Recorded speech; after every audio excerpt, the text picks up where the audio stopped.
Dennis Prager once said that finding patterns is the essence of wisdom. I find this quote to be super important and relevant when it comes to discussing monetization within Diablo 4. Welcome back to the Tavern. I'm Kamari, and today we'll be discussing the monetization of Diablo 4 and how I think it will be implemented. I do want to thank everyone who has subscribed to the channel, and I hope if you enjoy the content, you'll consider joining them. We do have a very small but growing community, and I am very grateful that we've made it this far.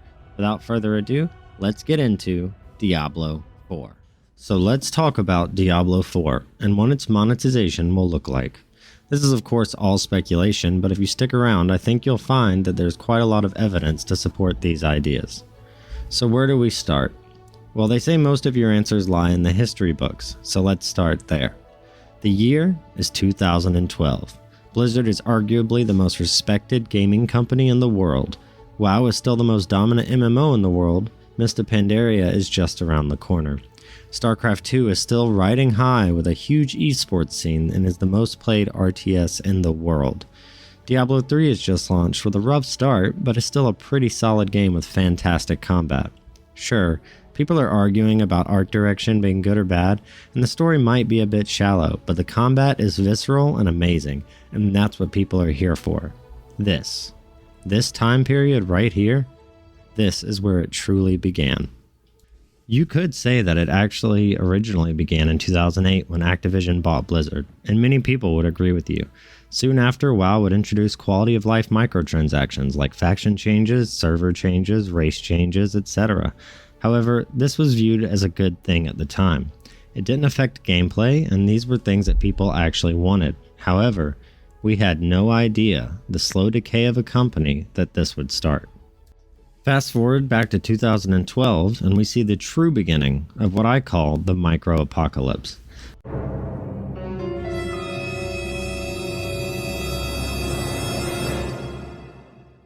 Many companies go through this at different stages of their life cycle, but this was and is Blizzard's. You see, there was something wrong with Diablo 3. At first, some thought it could be a good thing, but we would come to see that it was very bad. A real money auction house. What's that, I hear you ask? Oh, just a system where you post loot that you find on an auction house where people spend real money on it. Oh, and I hope you don't mind, but Blizzard's gonna take a percentage off the top. Bobby needs his cut after all. This went about as well as you could imagine with people. People and bots putting up equipment for ridiculous amounts of money. Blizzard would later pull the plug on the real money and gold auction house at the same time, citing various reasons including gameplay balance and fun factor. Mists of Pandaria would launch and bring with it new store mounts. And over the next several years, Blizzard would add more and more microtransactions to World of Warcraft, including boosts, mounts, cosmetics, the WoW token, quality of life services, and more. They would later go on to launch Overwatch and Hearthstone. To give you an idea, Overwatch is credited by many to be the game that brought loot boxes to the forefront of gaming. Hearthstone, while it is a great game just like Overwatch, is basically centered around you buying mystery packs to add cards to your deck to become more powerful. Heroes of the Storm would launch with hundreds of microtransactions like skins, mounts, heroes, XP boosts, and even more. To sum it up, over the course of less than 7 years, Blizzard would go from being a company with almost zero microtransactions to a company that had a lot of microtransactions in every game they offer. Hell, even StarCraft 2 would bring in new microtransactions, but at least these were actually centered around content, so I'm not too upset by this one. Even WoW Classic brought in boosts, store mounts, and more microtransactions. All of these examples are just from the Blizzard side of the aisle without even looking at Activision games like Call of Duty with more battle passes and microtransactions and even a free game like Fortnite.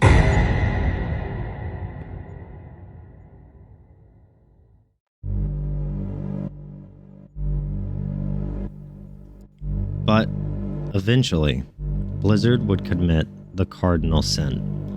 They would do something that would tarnish their name more than even a lawsuit from the state of California could. They would release Diablo Immortal.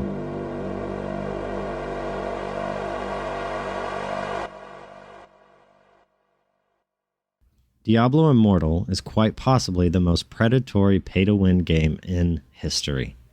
Pay-to-win doesn't even sound like a good enough term for it. It was more like after you hit level 30, pay to do absolutely anything. Streamers would spend $20,000 and more trying to get a single 5-star gem.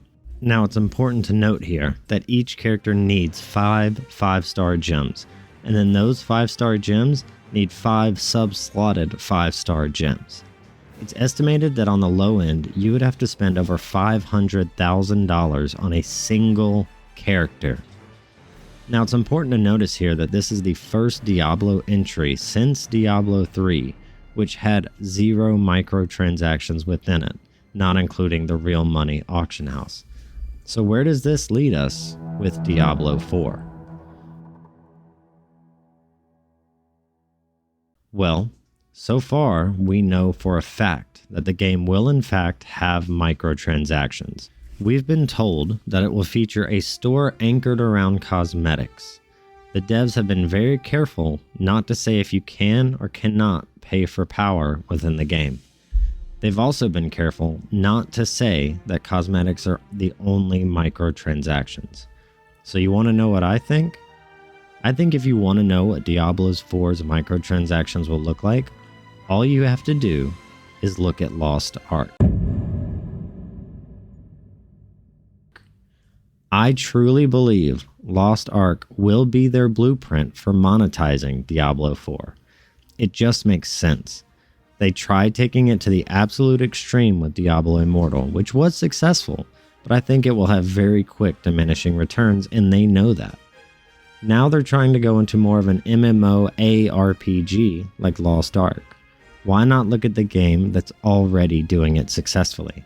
I truly believe we will have some sort of honing system, probably with gems instead of gear though.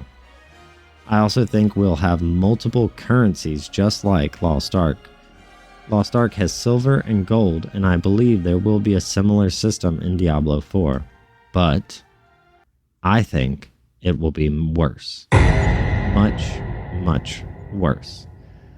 You see, with Lost Ark, you can beat the entire game with enough time without paying a single cent, and the time commitment isn't even unreasonable to assume. I think at some point in Diablo 4, though, you'll hit a wall. A wall you can't get past being free to play. Blizzard has just gotten too greedy to resist at this point. My guess is probably 100 to 200 hours in, you'll hit a system so tedious that would take years to do without spending money. Could I be wrong? Sure. Hell, I hope I am wrong. But honestly, I don't think I am.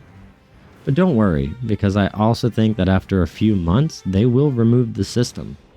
Once they've milked the whales for a bit and people who won't pay start leaving and stop logging in, they'll remove the system to bring people back. They'll say it was an oversight. The system wasn't intended to work that way. It was a design flaw. But it wasn't. It never was. So to sum it all up, what will Diablo 4 monetization look like? Well, let's break this down into sections. From level 1, you'll have cosmetics. Probably as soon as you log into the game, you'll have some sort of screen to tell you about cosmetics. Around level 10, I think you'll unlock at least one battle pass. At least one.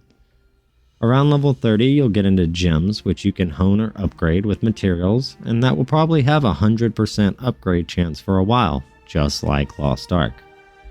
Around level 40 to 45, you'll start failing certain upgrades.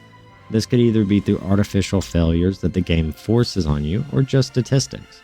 But then you'll be introduced into items to buy or find that will increase your chances. Like I said, I do think you'll be able to find these items or even craft them, but they'll be very rare or so expensive, thus incentivizing you to pay for the items in some way, shape, or form. I also believe we'll have something similar to Lost Ark's bags of materials, which are tradable. This is where the second currency will come into play. Just like Lost Ark's gold-only market, Diablo 4 will have a similar one. Whether or not this currency will be earnable in-game like it is within Lost Ark remains to be seen. Now, once we get to level 100 and unlock nightmare dungeons and other content, this is where I believe microtransactions will probably start to ramp up in some way. But for now, other than the systems we've discussed, it's still too early to speculate on. For now, we know that Blizzard has stated that it wants Diablo 4 to be the best of what's come before it, and I have a funny feeling that microtransactions are included in that. Thanks so much for watching the video. I'd love to hear your thoughts and opinions on how you think they'll monetize Diablo 4 below. I do want to give a huge shout out to everyone who subscribed to the channel. It's been overwhelming how quickly the numbers have gone up. And I want to know that I appreciate each and every one of you. And I read all of the comments and I always try to reply to every single comment. And I love that the conversation is really picking up in my previous videos. And I'd love to see that continue. Do you have a game that you're looking forward to that you'd like me to start covering? Go ahead and send me a message or leave a comment in this video, and I'd love to pick up other games and start covering those. But until then, as always, thank you so much for stopping back by the tavern, and have a great week.